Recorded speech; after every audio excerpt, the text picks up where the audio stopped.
Trey Lance gone, Brock Purdy cemented QB1. Taking a look at some win totals and future odds, how would you like to bet the San Francisco 49ers, Sammy? So depending on which odds maker you ask, the Niners might actually be the best team from a power rating standpoint in the NFC. We know in the AFC, it's Kansas City, and then it's Buffalo, and then it's Cincinnati, maybe Baltimore. But in the NFC, it's really a two-horse race between San Fran and Philly. And I talk to the guys at the Westgate Superbook almost daily. They think that San Fran's roster from top to bottom is better. It's not just Hurts against Purdy.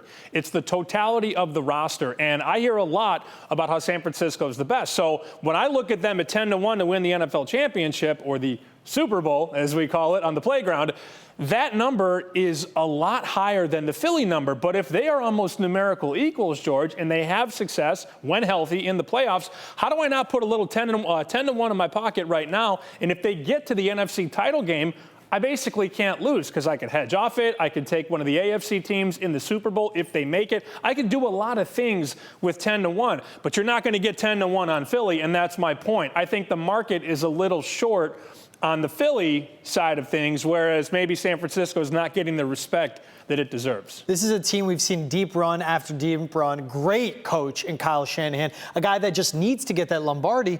And now they have their quarterback. Trey Lance is out. Brock Purdy's healthy. By all intents and purposes, he'll start week 1. He'll have Christian McCaffrey the entire season as well. He'll have a full weapon of arsenals. It's his show to run. And at the same time, say if Purdy, his arm is still bothering him from that torn UCL, Sam Darnold can step in. I know it's Sam Darnold. He can run that system. I like that same thing, 10-1 to win the Super Bowl. Also that win total, 10.5. It's the same thing to me. They're kind of shorting them a little bit.